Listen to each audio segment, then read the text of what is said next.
Hi friends, welcome to my channel literature seeker. मैं हूं आपकी दोस्त माही। तो दोस्तों, आज मैं आप सबके लिए एक इम्पॉर्टेंट टॉपिक लाई हूं। जैसा कि आप लोगों ने मेरे टाइटल से देख ही लिया होगा, तो ये क्वेश्चन बहुत ही इम्पॉर्टेंट है दोस्तों।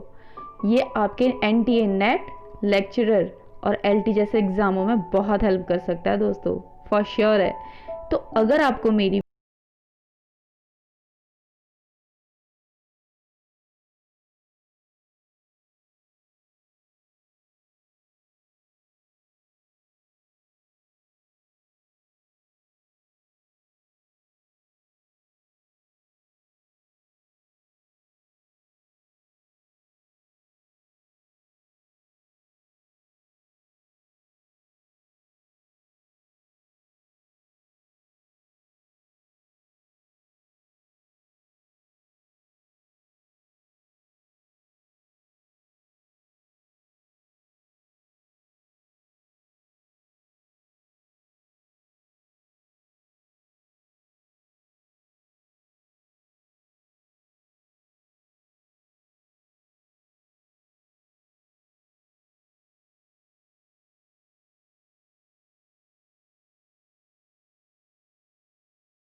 है एंड स्वीट स्वान का मीन क्या होता है, मैं ये भी बता देती हूँ।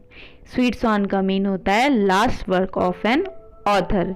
जो लास्ट वर्क होता है ऑथर का, उसे स्वीट स्वान कहते हैं। तो फ्रेंड, यहीं से कंपेयर ले लेते हैं रॉबर्ट ब्राउनिंग के वर्क का। किसके वर्क का? रॉबर्ट ब्राउनिंग के वर्क का। तो दोस्तों, रॉबर्ट ब्राउनिंग के वर्क का नाम है एसोलैंडो, ASOLANDO, एसोलैंडो। ये वर्क कब पब्लिश हुआ था? ये हुआ था ब्राउनिंग की डेथ पे। तो ब्राउनिंग की डेथ डेट है 12 दिसंबर 1889। क्या है? 12 दिसंबर 1889। अब बात लास्ट वर्क की आ ही रही है, तो आप ये सोच रहे होंगे लास्ट वर्क को तो स्वान सॉन्ग कहते हैं, बट स्टार्टिंग फेज के वर्क को क्या कहेंगे? सो गाइज, मैं आपको बता देती हूँ। स्टार्टिंग के फेज को या अर्ली फेसिस वर्क को जुवेनेलिया कहते हैं। क्या कहते हैं? जुवेनेलिया, JUVENILIA। सो गाइस, प्रोनाउंसिएशन है जुवेनेलिया। ये आप मेरे साथ रिपीट कर सकते हैं, जुवेनेलिया। अब जुवेनेलिया का कंपेयर ले लिया हमने। इसका कंपेयर हमने लिया है सिल्विया प्लाथ से। किससे लिया है? सिल्विया प्लाथ से। और इनका जुवेनेलिया है एक पोयम। क्या है? एक पोयम जिसका नाम है डैडी। इनकी पोयम का नाम है डैडी। इट मीन ये इनके अर्ली फेसेस में आई थी, जो इनका जुवेनेलिया बन गई डैडी पोयम है। ओके, आते हैं soul of the age, the applause, delight, the wonder of our stage. Question क्या है? Soul of the age, the applause, delight, the wonder of our stage. ये कोटेशन किसने दिया था? बेन जॉनसन ने। अगेन ओके, ये किसने दिया था? बेन जॉनसन ने। अब आते हैं विलियम शेक्सपियर के फर्स्ट फोलियो पे, और इनका फर्स्ट फोलियो 1623 में आया था। कब आया था गाइस? 1623। ये बहुत इंपॉर्टेंट ईयर है दोस्तों, इसको नोट कर लीजिएगा। इनका फर्स्ट फोलियो 1623 में आया था। इसका फुल नेम, यानी कि फर्स्ट फोलियो का फुल नेम है mister William Shakespeare comedies, histories and tragedies. क्या है गाइस? रिपीट कीजिए, mister William Shakespeare comedies, histories and tragedies. ये 3 टाइप के वर्क हैं इनके। ओके गाइस, और शेक्सपियर के हिस्टोरिकल प्लेस को हम क्या कहते हैं? हेनरियाड कहते हैं। क्या कहते हैं गाइस? हेनरियाड। किसको कहते हैं हेनरियाड? शेक्सपियर के हिस्टोरिकल प्लेस को। ओके, एंड जो शेक्सपियर की कॉमेडीज हैं गाइस, वो किससे इंस्पायर्ड हैं? तो शेक्सपियर की कॉमेडीज इंस्पायर्ड हैं प्लॉटस से। किससे? प्लॉटस से। बात 1623 की हो ही रही है तो इसमें मैं बता देती हूँ कि इस ईयर में बेन जॉनसन ने यूलॉजी लिखी थी। किस पे? यूलॉजी टू शेक्सपियर। एंड यूलॉजी का मतलब होता है प्रेज पोयम। क्या होता है गाइस? Praise poem. इसे हम पेनजाइरिक्स भी कहते हैं। क्या कहते हैं? पेनजाइरिक्स। बट दोनों में ये डिफरेंस है कि प्रेज पोयम डेड पर्सन के लिए होती है। किसके लिए होती है? डेड पर्सन के लिए। और जो पेनजाइरिक है वो लाइव पर्सन के लिए होती है। ठीक है, तो यूलॉजी जनरली आफ्टर डेथ लिखी जाती है। क्या लिखी जाती है? After death. सबसे ज़्यादा पेनजारिक पोयम किसने लिखी है गाइस? चौसर ने लिखी है। सबसे ज़्यादा पेनजारिक पोयम चौसर ने लिखी है। ये भी नोट कर लेना guys. The next one is with this key Shakespeare unlocked his heart said Wordsworth what was the key. अब इसमें पूछा है की किसको बोला है, तो इसमें की बोला है सोनेट्स को। और ये line scorn not the sonnet से ली गई है। किससे ली गई है? Scorn not the sonnet. Scorn का मीन होता है घृणा। क्या कहते हैं? घृणा। इसे कंडेमनेबल भी कहते हैं। क्या कहते हैं गाइस? कंडेमनेबल। वर्ड्सवर्थ ने शेक्सपियर की तारीफ की है इसमें। ओके गाइस, नेक्स्ट आते हैं with this same key Shakespeare unlocked his heart once more did Shakespeare if so.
तो कोलेज ने किस में लाइन दी थी? ये लाइन दी थी बायोग्राफिया लिटरेरिया में। किस में दी थी? बायोग्राफिया लिटरेरिया में। अब अवर माइरियाड माइंडेट का मीन क्या होता है गाइस? तो अवर माइरियाड माइंडेट का मीन होता है multiple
thank you so much.